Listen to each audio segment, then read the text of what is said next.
movement native I think we should leave with it. Yeah, I would like to come back with the same question to Dr. Sailin. Who Sailin, langin dong national media and lang oil media on a case na low you're justifying the demands of separate administration based on the ground situation. At the atu muntina he say now long min apo na say to ta tin min dong a rationale behind to accept about it to him so until dan he went na it is the situation is almost leaping back to normalcy. Atutti ale how would you strategize your next move? First, second, kita bang sila hintika ba din mun hipang ta lai ba government ay ho kilo ba negotiation to kipat lo iti like panding at negotiation kipat tin na ti step ila do itu dato lelin min say amasan nangin say the changman normalcy na ti hen the normalcy definition ju kagel le kalungodong ai chu normalcy ji a chu music ki helding ai lo demand wo chum taloding dana na call it normalcy chu ipiham to anang se mama chu ki ko le thile din mun hin din manaki uma absence of violation ji a chu normalcy na ti ham ipi heading dan chu ipiham ka het thelo hin normalcy ki ti le chun ime say matter of existence living o ichi le wale music to normal hi ngai safety ale khatlanga normal sin tia khatlanga kadem na ni poi me be a confused lo ni nga on ka say on the one hand normal sin tia on the other hand thila din hin mun le there's no normalcy thalagin lo mana normalcy lo picho Hilai chu hichana chu clarify ahila chun. So Dr. Kukan clarify normalcy. It's normalcy among types ni lo na. Amo a strategy ang ko normalcy ahi te sana tu sa ding issue he te sana tu biha die down hi sa ding ki plan pa anei yo normalcy ang type tu ko say ni ai ko. Tabang to won nei lai wa hi a moment tam jong tu sa ta tu ki ja tu hi sa tabang din mun tu hu phan leo hen. Ai ho aba na strategy tu ki nei bang. Chiong chu abel say kitlang normal sinati juna qualified dan chu thalle hem gin a normal sinati am hoang chun thalle hem gil da han lang hile ki ho thein tin che phal chun solution ti agel humai the agel humai the ewa chu na sei da na chu nang sei ki nang la ding ki hulwa nang a ko na hung ya mi dang nyong chu ei mi la chu normal si chu nang sei banga chu nang gel banga chu agel ha wal chun adi poi na normal si kiti chu lo hi thalla hem kin lo mana chi ithila din mono situation conditions ki hello bi chu thal gin lo ja therefore we are far from normalcy na chu had chin you let's take on a question do masat pa chu it is strategize about the na tila chu hilai chu hin deal ta chu hilai chu la sailing ke front line na lo pen pan anjawa loi pa eran se yo si chu administration lang ilang ho chu which third me gal masangang chu demand wa sa ta chu chiwa yong chu I think se na wa nga chu government of India chun alin na ding nga chu DC a chu iknup to wa le ai the na ding nga chu constitutional amendment ngai na lai DC tabang financial autonomy etc say you see how chu na theding a chu constitutional amendment ngai chu 6 schedule meeting ngai constitutional amendment ngai to le 371c chu inclusive of provisions for forests financial autonomy etc na list chu heaven chom na dinga chu 371c chu thingam lo chu ma yong debatable ai lo le ambiguous chia chu kichita chu for example one key point two key points to the land ownership rights na to le financial autonomy to say to any say to 6 schedule to kichita amlo chu adi the financial autonomy chu 6 schedule amlo chu for example to Mizoram ikat 6 schedule na district chu financial autonomy it has to be rooted through all the capital na see I direct funding a through chu ale chosi si chu third me masangang aki thum sa a process to kichai lo lai third me to meeting to constitutional amendment 371C om na ding provision ho to basis to a demand to deal the issue hele chinia to kapita we ti na ati phat ho de lo lai pi cho chinia to kakino to ta we to a process to parliament bill had introduced about you SO le government of India khone dong zo 371C amendment then ki provision ho include the hin Hichichu parliament introduced yung abol bet diu cho third me wa ki kinuk to a hele chipalachun parliament as a pass lebo chun 371 amendment cho oma a lebo chun except ani ki bol di hinala cho due process chi hing lo cho chwa yong cho ala to chu front line kan ti lo na cho to is a UC provision ho to I think set in DCR the kan government and 371C amendment from the umhanti yong le atua third me ko na something ana khalu hel til chu yo physical existential issue pa chu ta chu chia chu to provision yo se chu ne yong le physical security chu hi chu ensurable lo de chu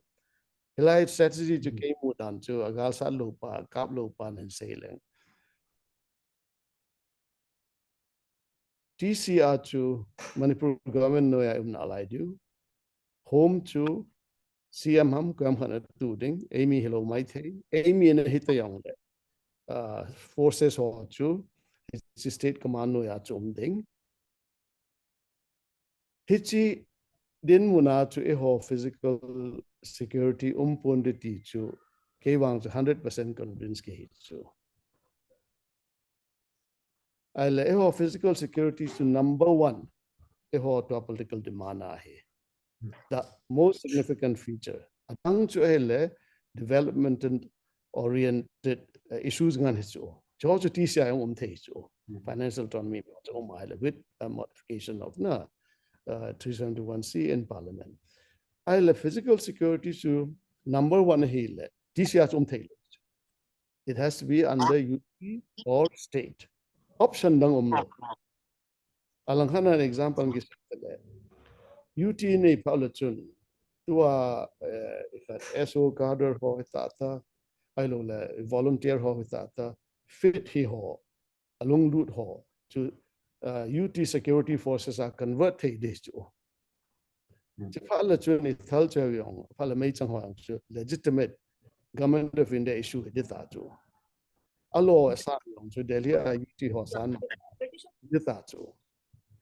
hichi din mun chu nei paro le chun a physical security is 100% secure hilo lai mai thein lai but it will be 100-fold from where we are today na chapala chun athal him langayong chu ya I wang most important is we have the institutional legitimacy which the state of Manipur has now and we don't. I let UT mu pal to institutional legitimacy in a do it forces to legitimacy. She says I want to issue Chalu idea Central forces watching pan a lot lying ideas to. At least Central Forces India munuse this. Eho de are to then two comes in UT mutawe. A whole process was a hung tai, security force or tai, assembly young tai. Central force will have to be there at least in my view another 5 to 10 years the way they are now. Chika achu ho kishu bit chadua gol hong ko that chana na ho le hoi lai lama chu input kila a borderline you chu secure ball ngai chu. India Pakistan to Kikhanle borderline army security along country nature. Tuna buffer zone security ho central force tai lo chu ho I volunteer bo chu SO chu the background in the lies chu it's not enough UT ne phalwang chun chi chu augment thong hi ding chiwayong chu a population ya chal hom jo hi je wa chu central force chu they will have to be there ale IUT tai lo chu hon institutional legitimacy physical survival ding a ina ina diu chu ti siam thai lung chu financial autonomy pe yong le na land protection e pe yong le security thal him imeusi legitimacy the ding chu it lies only with the institution of UT or statehood therefore since it's a matter of life and death for us e hoding as UT tai lo chu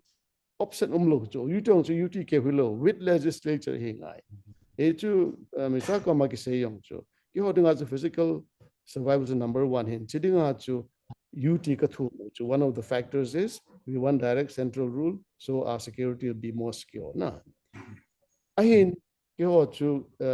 ki wai pu sa ka hi wen ka bu ka pa khang wa chieftainship ba ki wai pun ki ho ki wai pu ninga chu legislature chu ngai a hi chi te ni chu hi pha la chun kadam now chu na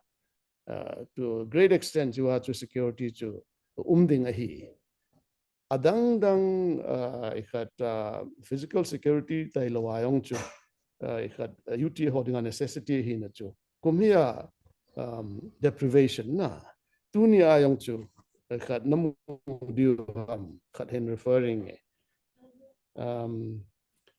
Ministry of Road and Transport and Highways are gonna notification hung do chu date 8 October chuwa hi ikhat 399.36 crore for national highways le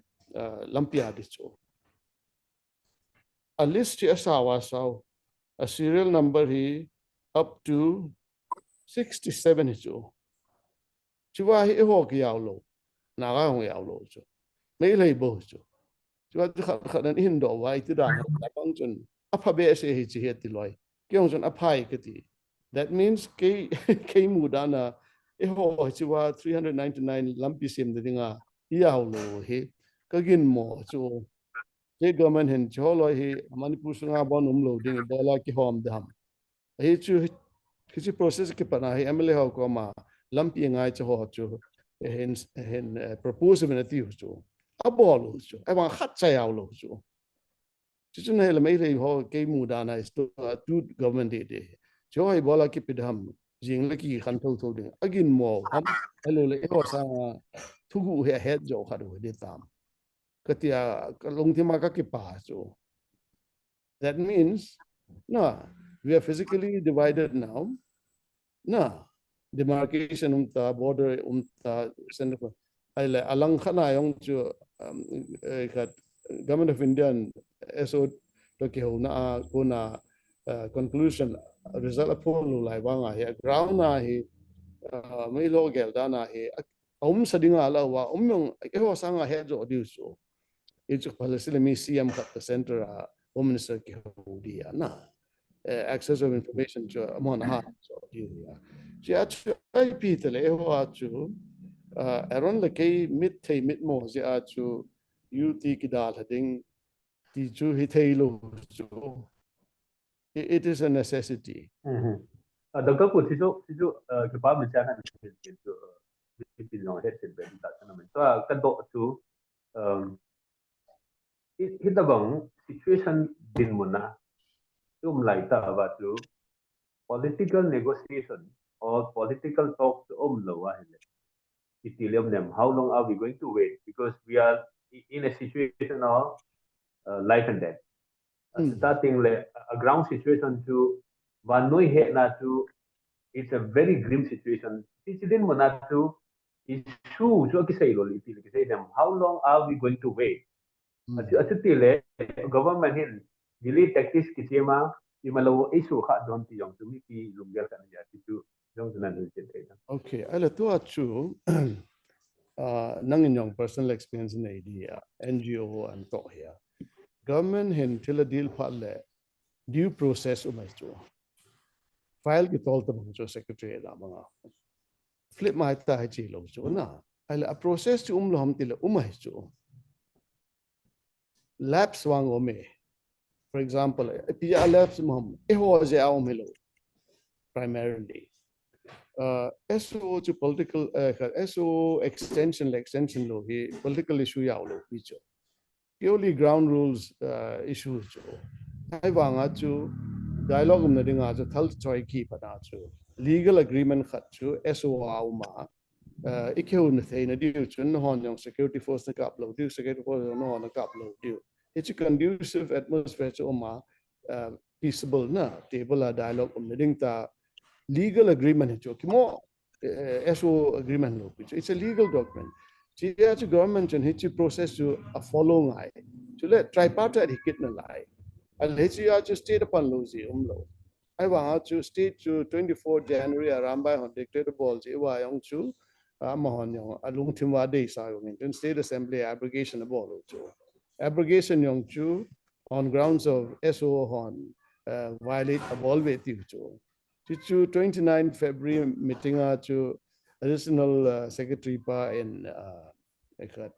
ground rules violation and poda chu kidon na ke ground rules violation ho chu no neo cha chai bu we chong chu state and stipend government and disbursing ngan si ong cho pe lo je wa chu hoi lam kana pan du kana zakha zani nge ho mai thei hoi lam kana extortion bon cho chu it's petty and it's ikat hichito chun adi ekati po we hichito chun ground rules violation sipai ka uploading kiti chu hon sipai ni ke ka upload pi chu I want third me akona chu state forces and oh I ka chu hai ho hal na dinga mi pl lam kai wa me le ho chu le subsequent days and weeks and months ke a chu ama commando on state forces or lam kai wa ground rules violate kichi ta abol chu aka bo chu e hon ke kap khalu bu chi chim sa chu ai le ichuna vet sa central chun te ka khanen a theory in ke sei le BJP ruling chu party politics में kan ko no me BJP government here sit down BJP chu ai le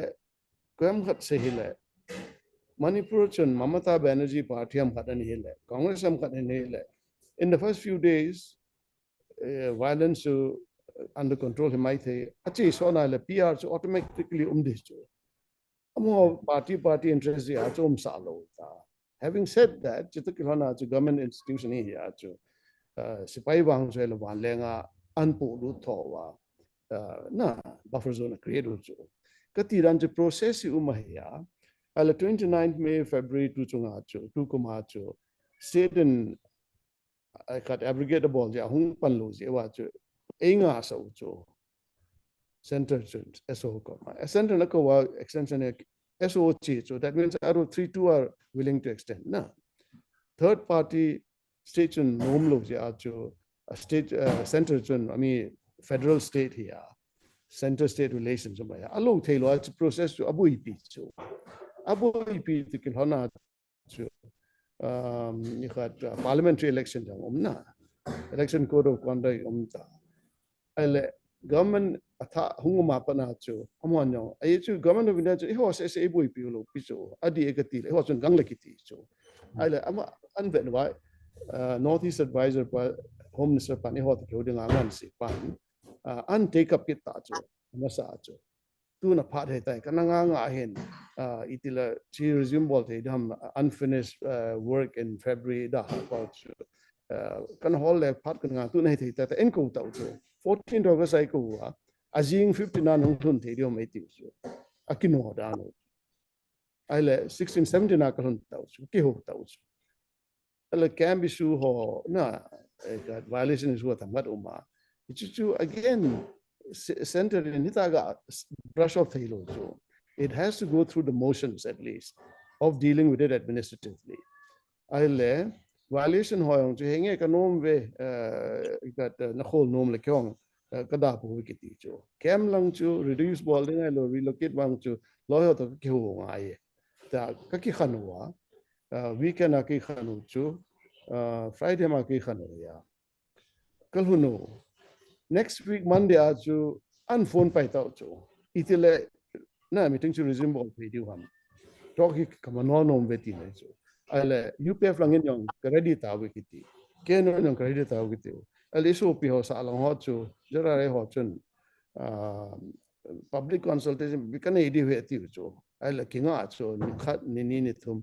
hít chỉ cả chứ có trục là mới răng số chứ ai là chỉ hi ai su hi media mà third me ako na ho chunga chubanga public sympathy chu I mean state ma media hat le delia ho chun ho yo hi perpetrator ai mu do lo ta chu drone mangu ven chem mangu ven na missile mangu ven it's pet ta chu eso extend bowling ki ti chu gel tu government nga ho adi ekati lo na how can they do it al anga kit ta chu ala angawa ala to a ground study bolwa a situation to a process unpat kidu to ke mudana MLA ho din masabde and next maybe CSO na and then SO pa he ki bolhan lang hile MLA ho bangin SAP da long le mi loi lu gol hi esa hi wen is tu sei ho man lang tam khat til hi na smoothen the rough edges ti ong agelo mai te hi so whatever the case, MLA ho anko wa, MLA ho chun hichi a process on a gang valen, tu chung wang ke ho se to ki mu te tu le. E no pi ki tau chu. Na. Aya chu MHA notification wang chu was misleading. Chong chu I don't think in ko ki mu pi ka na kami pao. Ama chun indirect message Home Minister pa embarrassed ball lo de ding na. I love one for a process to an just journalist tam ta na kamu pi la am ho yong chun adi pa chu an su ta chu na Hindustan Times Tribune come am ta ong ki su chu al things have been balanced out chu Delhi a loi pa la lam hang sen pathi nei pan pi chu choi he ti chu irrespective of what others might design na al to chu kung ki mu ke wa chi meeting yo wa jinga MHA notification yo chu an to kung to khom ke ka do thu chu ke ho chu ala next meeting MLA ho to counterpart ho ki mu di wa yo le ke ho ko ne pu ve ada pu ve him they should be given ample time to consult the stakeholders due process of consultation with CSOs among themselves also and they should consult the SO also kiti chu chu mo nom tao chu aya keinin khasei kit khat chu hichu next meeting ho na go ma sang chun SO pa he na bol ma sao te autilon mi pi hen na khat confidence ani te pe ve kiti hichu chu keini khat ni hama ki mon ya ani ho ma sa chu mama chu MHN notification mama chu chu propose ai ta etik chu so to answer your question a long way a process to jing ai su at a day ba chu kang ta ta thei lo chu he thema ami pi ding a chu aki sei khat he that official dialogue resume he lai wanga chu ki mui pa ki sei chu a day delayed in our settlement is a day added to the sufferings of our people chỉ cho mọi người hay lo biết chỉ là cho mọi người ta snap of the finger a ball đi tiêu chứ còn các anh kia gan thế là kịp nó thấy không cái gì government process à chứ lệ chun kịp bê xe it's very well deserving ai bảo chứ kita chứ chỉ lo chứ ai là process lom thì là thu cái đấy chứ ít đây bằng hóa chỉ là lo tiêu thu bồi na chân chứ ngang cái phá mày tập trung bồi nghe sorry just to remind you kung sige waltan aku mukha na kan nega ball pe lon lang ke exit ngai de ku aron khat ka do do mo min chu ki sai le ai du he cái phá mình mi pi hon het điều chu lang hana chu pi ha ithu ngan thei di wa chu chu thì chu ki no min chu de we na ye bang min chu thì chu due process o min due process chu om lo hi lo win om dung ya chu government ni jong chu a process nu ya thilan bon na so ai cha ta le ti pa mi pi hon no le het ti tin ji chu hi ti ho chu het pa ton chun lam kai de munam ho oi mo na le si na ya sin mon ho hi an bol pok ti ai pi le thu ha do tin tao da in pan je ta than atan pau ti chu ikitim le no te to ko ron ko ga do nom chu da ko se le an sei na chun UPF to ken wo chu ka ki bu ta he wang sa lang ho ga ti dan he UPF pa hi sa lang ho hi pang lo ham ti dan pi ja chu atuma he mo ka chu consultation ngai ham ani na chu mi pi in hata tu lai sa se hi separate administration demand hi public ai lo le civil movement hi le gang zone te ti hi hata na gengin sipa he nang ni piti mi pi na ga hin sen no ma Bởi rằng xã lăng nó tiêu ấy lăng hẳn. chu doctor pun sa lang ti hin dan he so pi ho that area lang ho hi ding Sorry. Social media, ahin comment sa kabol nung bese pun na. As it there's so many things that is happening. So Wi-Fi Tribe Council ho exit abolo yung. I have so many personal messages. I don't want to discuss about this. Ipiham ha target bese jing win na. Ya chu chiong ka te nung pun sila. As it pao ki hetu ki use I don't have any design. Ki day wang so hile kasi nung to number 1. To Dr. Selin answer khat chu for coming to your point. Government he has they want to deal the situation like it was before May 3. He has but kilung thailo jo. However, to say banga 4 months halagin low le imachaum low le center to keno UPF akhu to EPT tam kinat pt lo tam or na SA to hilang ge tam gal nga tauti so many umji to society wa he na ya to consistent he is mo ngayin doesn't matter frontliner to tell again lo so doesn't matter kasi zi bangin just let the front lines or the Ipihatunia divide, the hill and valley divide, the divide between Métis and Kukis. Let it be as it is, because they have started. They've made this division. So, but if this divide is no more on ground, ground situation, if this divide is no more on ground, we will be. Rising the buffer zone atau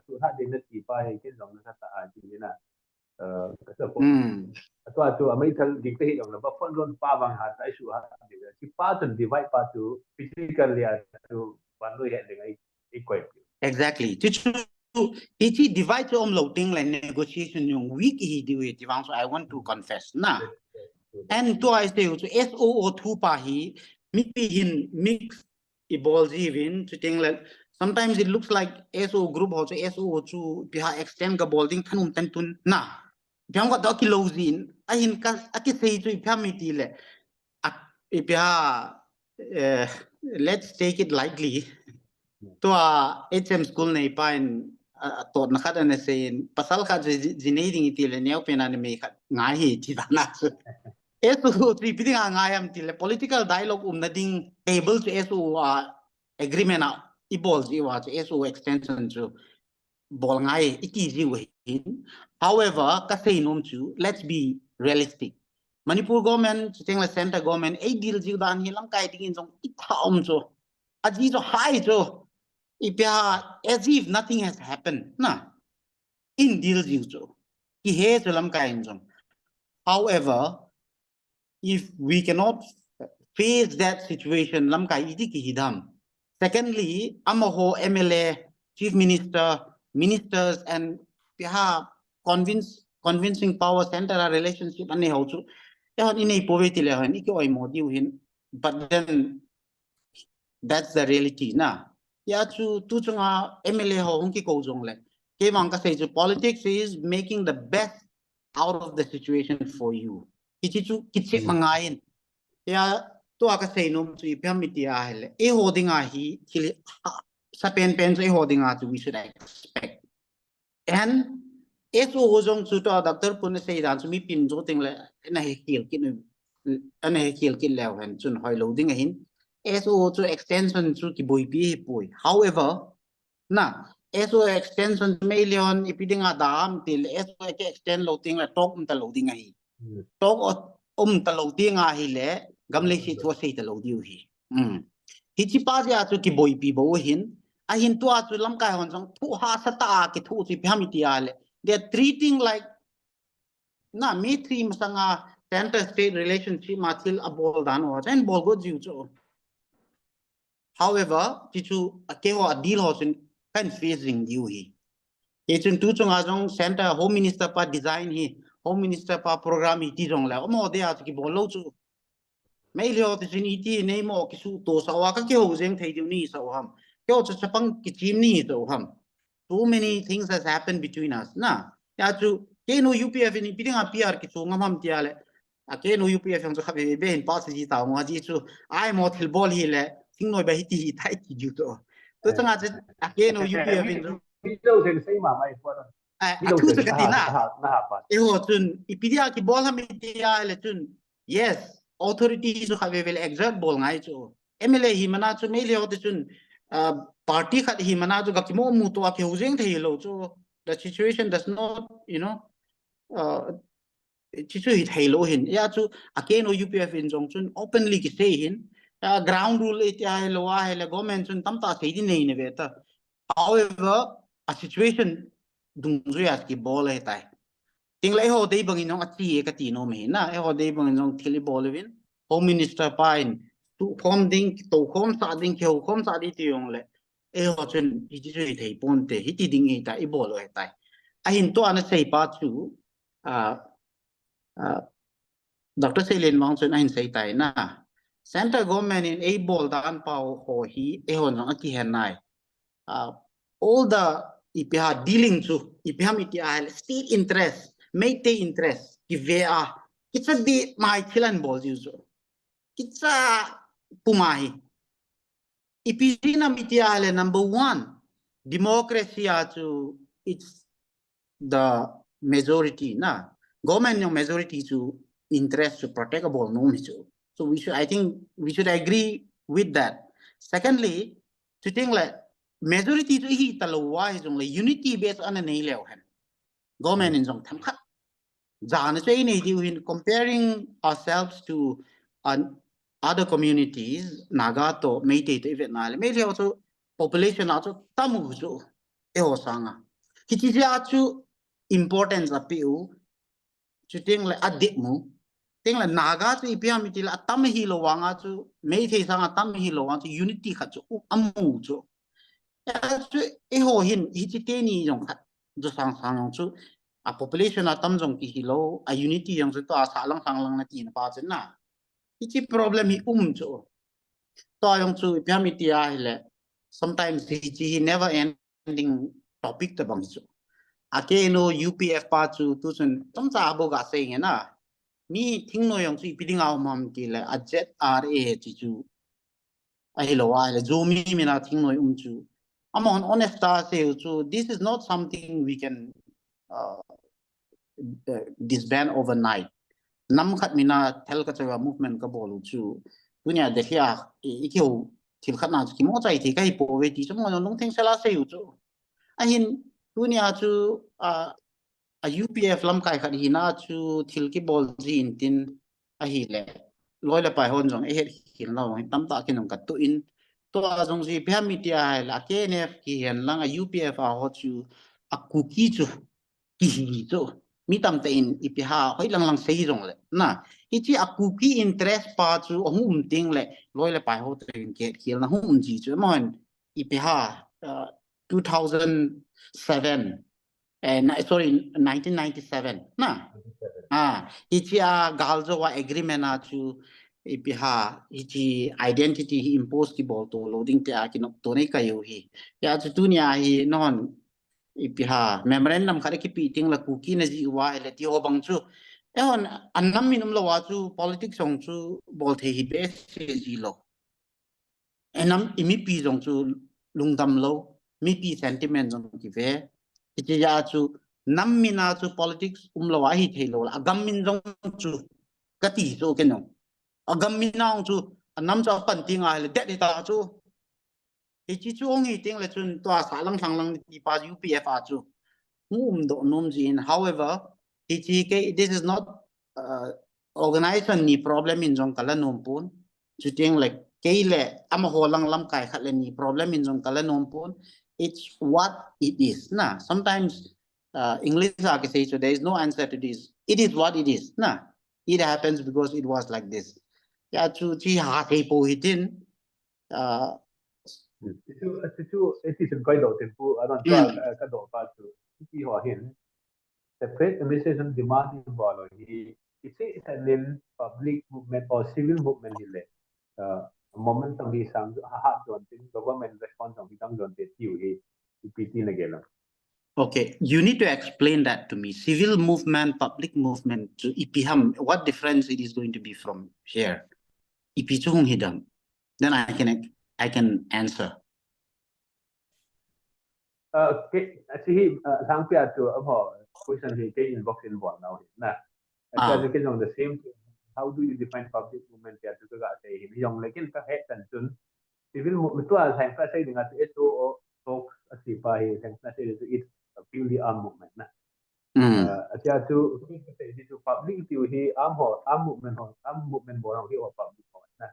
Acha til am ho la da na civil or public movement pa hi CSO leadership no hin mi pio hin mass movement type kan ki bol le gang zon te ali tu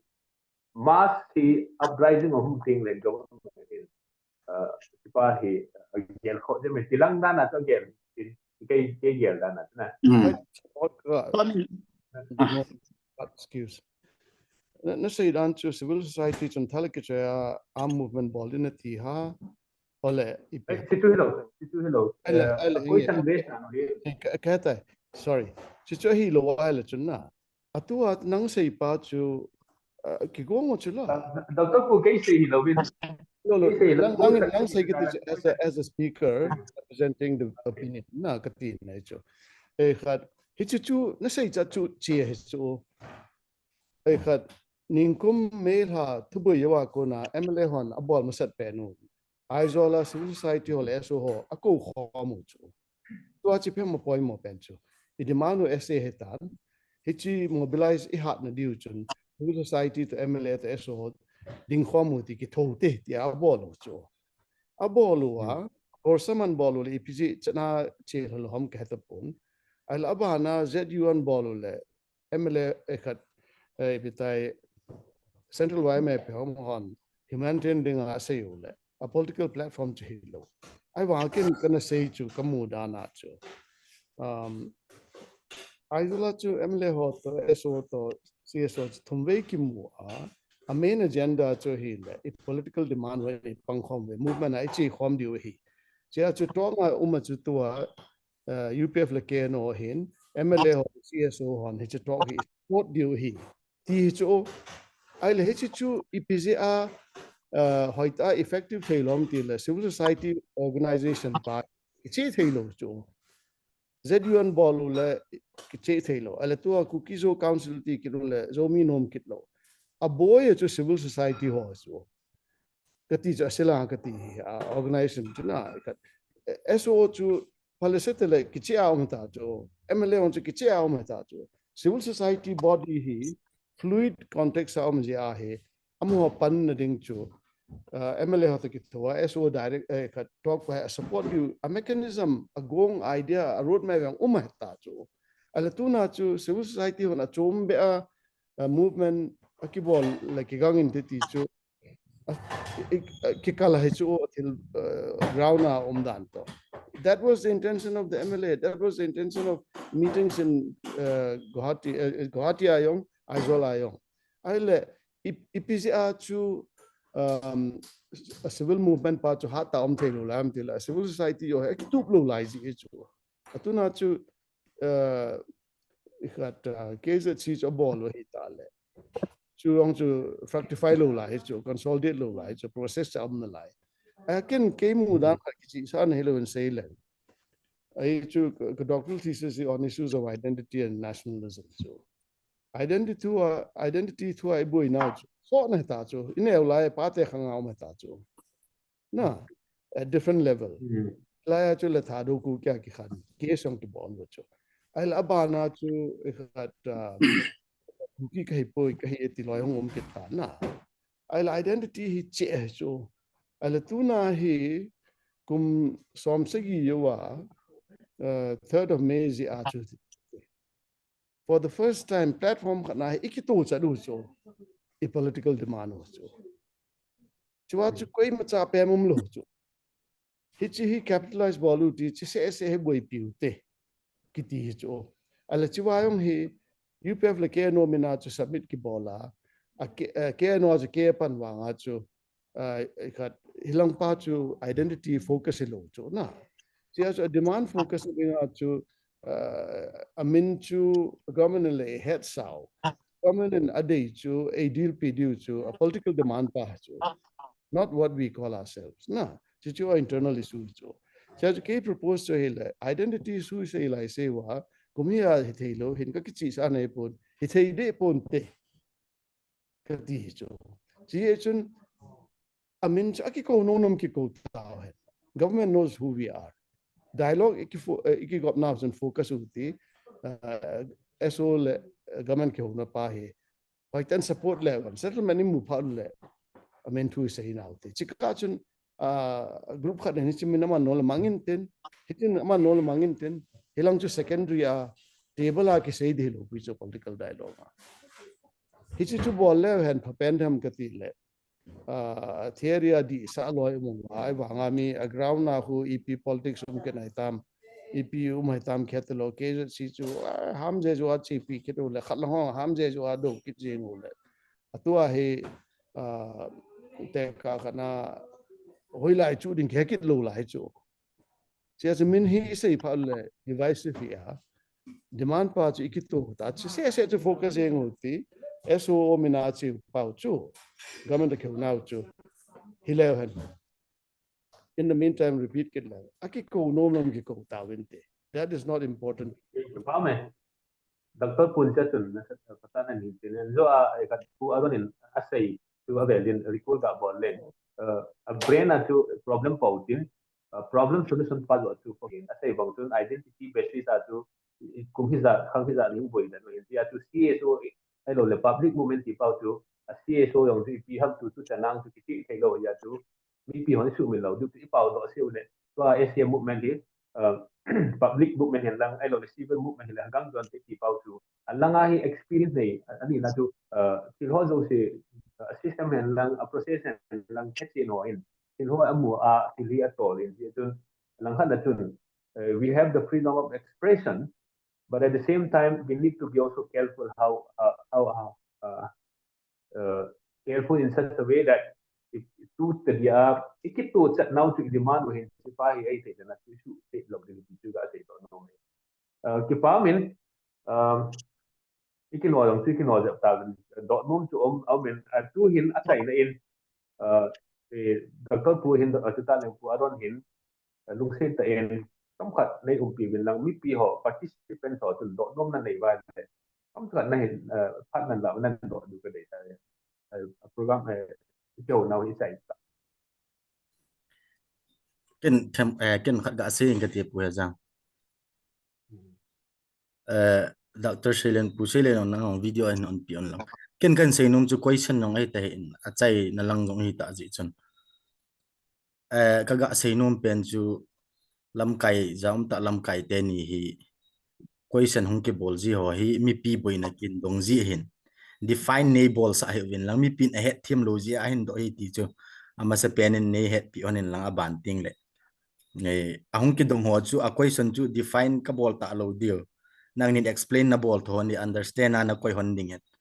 kong tawin aban le pu he jang hi question ki set na ki thot khum ji a aman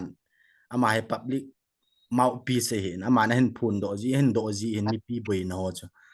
ji chun zo a normal shi thu chu boi la thimin ki chi be lo danin ka hen mi pi ngai dana hi gal kho lai ta khubang si ki su la ya bon government of India in a gel kho lo wa thu sei nom lo meeting ninga jong e ko lo wa le to ai galla talo normal to banga hin khu ki manga mai tan chai e gel kho naw chu la sam dham isu pa chun wait anei lo tam chu e hon normal hi lo chu hon e het no bu e in pam la nga mi dang ho a hin vet dinga chu galla talo kina ana la talo to banga hi a hi le ti hon hung ki chamun ten khuti tante hung ki chai tante hung ki chamun ten or hung ki hota vinte boi pi ngai he ti a lungel jung dham ti chu mi pi ki chat na ong hi hi ho ji a chu ti normal question chu kin raise kha a hi define bolding zo chu nei sei pi win lang hi ti zo hi ti pa chu explainable pi zo leo chun kinu ma hin hi chi chung chang a chu sei nom nei ki hona hele nei sei pi ki diwa question nong be se lo e wanga chu mi pi boina pa chu chi hi ti zo he ti chu chu ting le pu he jang min aman lung thima ko na hin sei lovin mi pi boina ho chu ama an hin phun do ki phun do sa ji hi bridge stand ti chu su thing na jong ga ani pai pai ka ki pai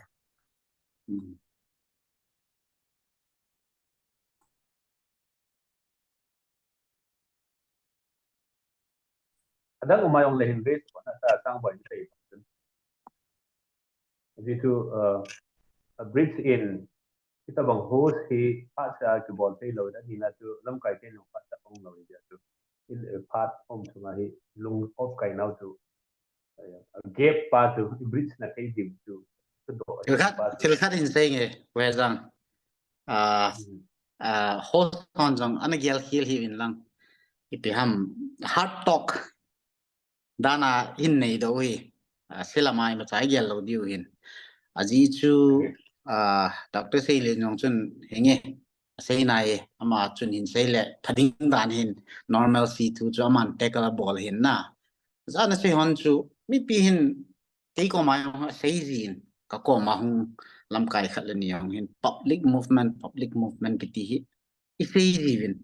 but kamu dana hi it's sentimental hi ka ti so chi e ho gela hi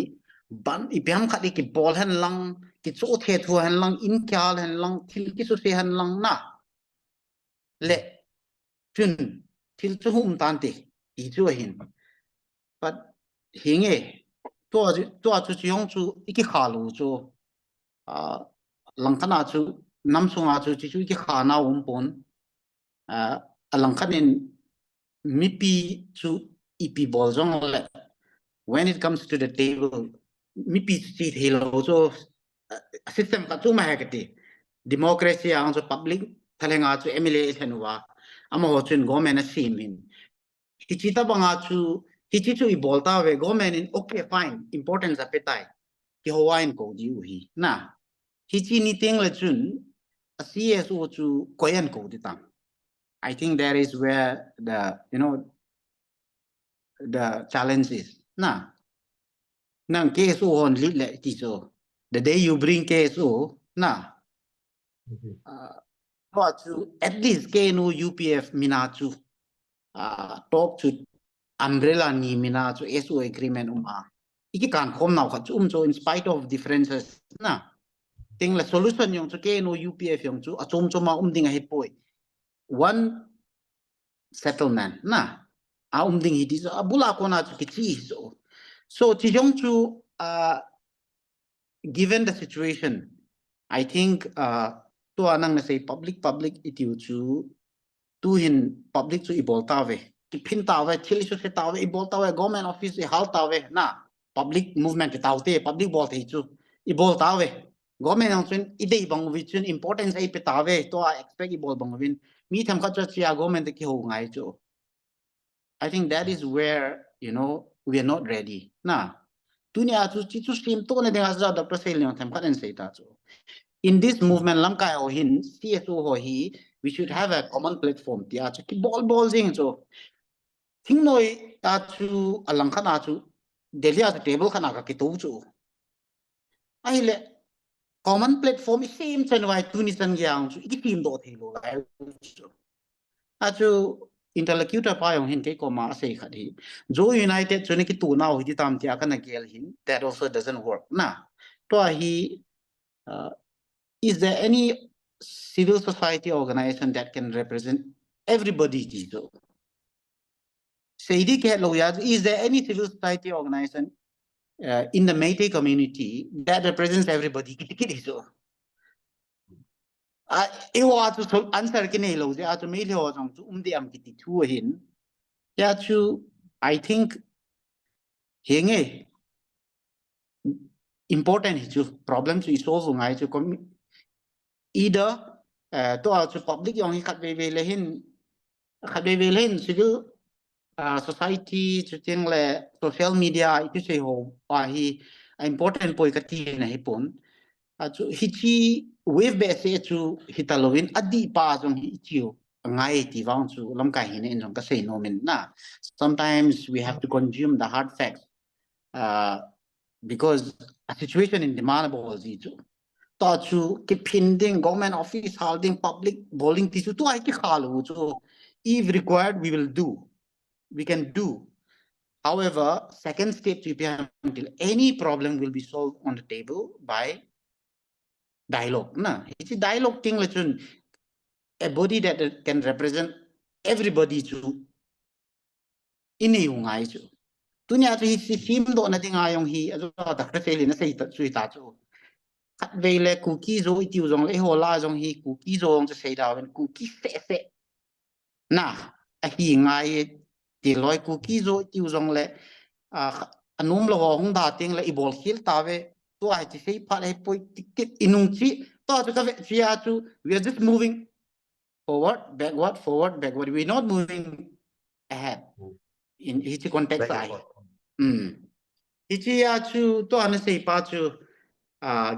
given the situation to not question na ball pa chu situation ka say na in say le ka tin na nan say lo ya kan say in public details a ball the piam tele protest a ball ham violence era hidam piam ka cha ball ding in the next step will be na hi chu hung ding hi then if hidam public doesn't government open ta thi di ko thai lo chu ting le tua til khat an pa eso a dialogue political table khat an ji a chu continuation chu hi chu tunin e ho chu sometimes pathin wang chu ome pathin na ta sanutin miracle sometimes happen even during this conflict also okay? I have experienced na chi khat ka te nom chu gal masanga chu mizoram ko na hi chapang khat hung chu MNF ana pang khat chilanga MNF ana pang khat mizo ho te kicheng khat hin mizoram ga china chu manipur langa ai pathin nei sole te airport na chu hungjing ai le kobru khu hichi mol sang khat umen hichi mol sang ko ma ke ma thing no ho hichi a chu ke hinaka ki mu pi de te ti chu al ke ong ka chia ke ma chu ka ki mu pi chu before May 3 ta chu amana sei chu na gam vai gal khat ding hin pathinin chelaya ho hi naman diu he ti chu hi tunia kan sei do he na hi chi a chu ata hidam azu hidam chu hello chu mi khat ong in tin sei ti bo chin gal wang chu min ti ong expect na ki bol ta chu me lo te ki ka government hil bol ho chi ve na hele because there was no other choice na ai le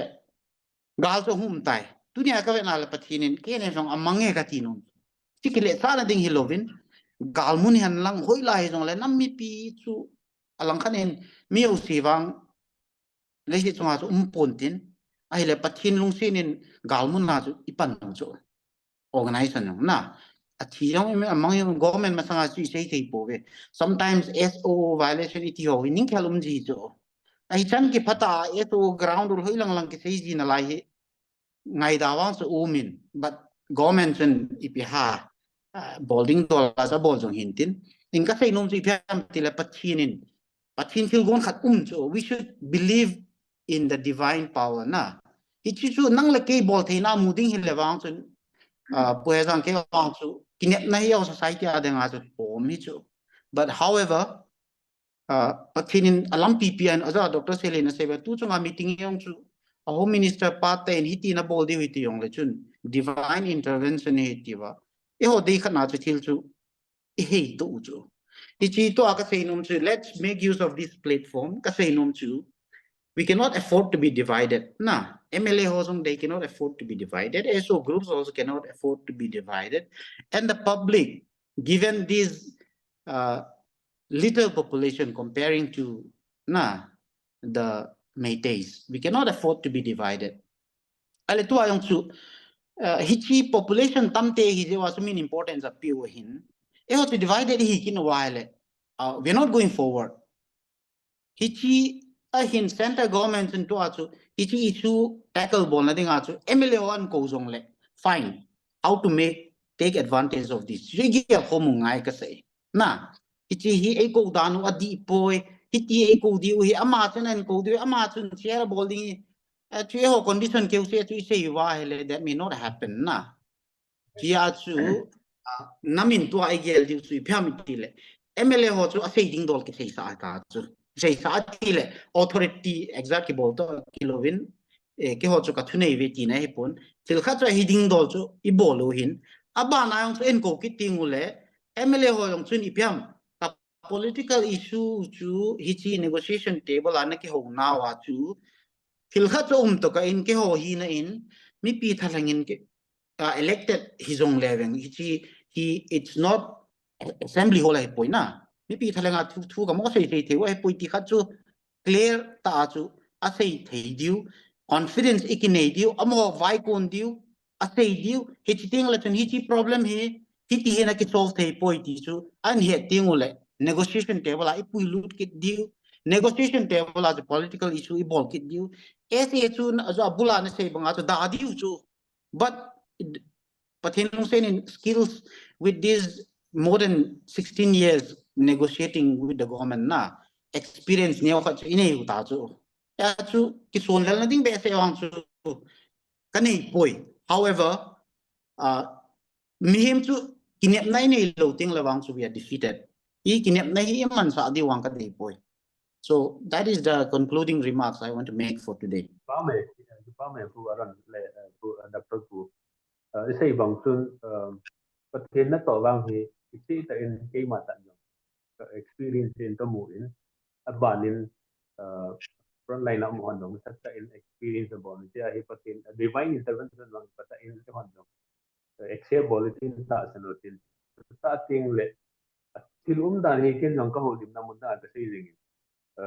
chi sei le mi ho chu lang na kinetic ta dan tu sei ji ki pui pa ven Anglo Kuki wala itu sebenarnya simpi itu masalah pada itu sebenarnya simpi oh ini ham ada itu sahaja itu ay patin isu ini ahin pa he itu hin kitol yang tilo he fungsi jang yang ini itu patinin hiti din mun na ay now he iho dinga he isi senin dari maya bung som ni le ko tang som la kan for I know I have plans for you plan to prosper you not to harm you to give you a future and hope at the end iti senin inam media inam pumpia din patinin ho ding to gun ne ti kita tanutin kita kan tun mi pi ho ni bol thai du pen tu lai hi freedom of expression hi jeng jong le ti mon til nau tam to min lam kai ho ding dung tha an thai tam tai sei vil til khâu sang in ti bol thai pe lu tu public movement ti pau he ken kan sei jing tu public movement chu am wing ho hin voluntary hin se so assembly ho so si akitho gom ting ni chu public movement asia chu mit mo na ki ho to sang ma chu am dan chu tok sa pang ho chu I bol thai pe lu chu pata taw ne man pi du ta ting la pathin am ho chu Moses to Aaron pu Aaron lai om pa he hi pon Moses to Aaron chu Israel mit pi thalenga parau ko ma tu se ti ting la pathin aman sa no cha mo man sa ya tu mi pi ni taw pi du hi chi chu ki to te now hi chi chu he public movement ke ti pa ji chun alang khan in din muna ta je wa mi o he chun tin cho ga nga tu mu no mu settlement hen lang piong la ga nga I chan du tu mi na dai ja chu alang khan na lungya to se jong he ti tin tu ta ting le nan sei bang in gal din muna hin tang pa sei tin tu chung hin am group hol a hin waron na sei bang in lang ho contribution ni tam ta mi na mo in la sa tan mi no I kilong mo pi na ya jo pathin din mo na I koi kim I te na ti ki sa lo din munai koi ba ken ya pho bang chu na sa nam pi ho lumun na thia nan koi ba hele mi pi ho ong lumun kha lo kit ding chu ki sa nam he di chu pathen lin mi him khat tu na anung thai tu te kai tha ke na tu lin pathen din mun na koi ba no do mi pi lumun na ki sa na hello na lumun na jing du pa ti ki ti khau na he ta te la public ho kam ba ka sai do nom chu what is more important is the bigger picture. It's a bigger picture part to it will deal part to be in public movement and lang SO ho through long le a bigger picture part to deal part to be in a suti le lampi to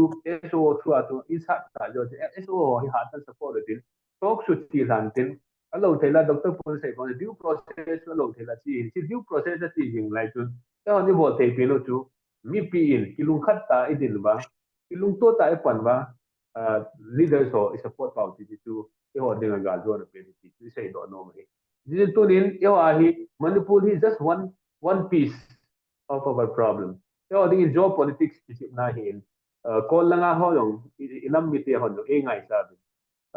chitagong langa ho no e ngai sa bi ji chun pathenin i mum da se wa hi situation exam pi pau hi to gon khat wang nei ti na sum min pau ji chun patheni ta san na wa ta sam pau tin pathena ki ngai tin lam kai ho tau pu tin pa sot ji ti ti tu ni sa ke ho lim nào ko ran na sai no ma public nhìn voice nang through in a bolin na chen jong public ko ma ka sei nom khat kan sei thei dam yes gal sunga hin thing noi han lang alo gal mu na hi hat lew hen itiu so na mai theo sang hin hat lew hen itiu pidinga i bol lo ham i tha lo ham i mat lo ham i kap lo ham itiu so dunia chu maybe beyond your expectation maybe mi pin expect bol lo yang mai thein tin mi pin pia people sentiment express na bol bangin kin ka sei nom wang chu pham dunia hi i hat na hi jong le ke holding a problem chu kadin mun hi I don't want to explain but now if we equip ourselves if we kill na idin mun pau hi adi chu to NIA CBI cho mi pin ai le ke yong arrest warrant ka nei cho this still alang kada normal times election dan chu na it can be future round ti pium thei cho chu ki chat na Halloween na dunia society wa igam sung wa NIA hong CBI hong mi amat abol akiman papa awang sidana cho ani le hi chi hat pa hi chi pa ki bol khum cho atat pa atong pa hi chi ki bol khum cho ke ho dinga jong hi mi pin na he diu khat chu ka ha no wa na expectation ka bol wa na ka hi tieng ole hi chi problem yong ka ne ve ti yong hi mi pin na he diu ne he pi diu ti dham non lunggel na sei bong wa ken jong mi pi ko ma lunggel ne khat sa kan sei no me thì cho đi cho system structure giống thì cho món nó chủ hiện này món nó phát phát cái món thế thì phát cho món đi muốn cái hết chủ thì ta tiền lệ càng phổ biến cái tàu không nhiều và chủ cái mà sang sản năng nào thì mình năng dùng cái cầu thì cha cắt tiệm là chủ cái political demand của khách này ta thì ra thì họ dùng chủ cái nó tụi UP phải cái cái họ dùng khách là không thể cái làm thì cái xây phải dùng cái về thì lâm cái hòn anh nghe không thì chú koi organization hele nam adinga ne yebin nam adinga ne wala nam lung thai na pa tu nan dum deu pa tu ti tu nam lung thai na hen chi pa yong he mi pin kan tau pi zen na so it will take time I know na lang khan nin za tom to mal ko na tu doctor say li ki ba na pe nu the political demand khat ni nei pa tu he pin it's a hu lu thai yong tu patin na to a chu ti le to a ke no to yu pia fa ki khan yong khat na hu thai na la ti tu kina na chumi pi ho thang nga kan pon do na ki pa me participants or hin ta ting le viewers ho do se hin tu ni la guest speaker ai pon pi u lak to se len hin ta ting le pu alon hin lungel ho ki sei formen ta ting le kin ka do ho he ke ma do hi pon mi pi ho en hi si nei do pi ti ho tu hum ki dong hin na ta ting le ki ho lim now mature ta hat ka mu gat tu we don't take personal ho lim now to personal ti pon ít xây dấu siêu chú James họ chú Bridgebone là tiếng Anh chú siêu nè chú hiền ball hiền mà ông này mình còn đây là ngày đâm mình đâm ta tiền là đâm cái tên đâm hơn đến tin nên phải thấy ông buồn đến tin lung tung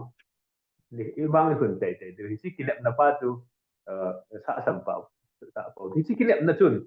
frontline là đi hoa giống chú hạn xã hiện chỉ kỷ niệm là chun là tao hoa giống hạn xã chỉ kỷ niệm là chun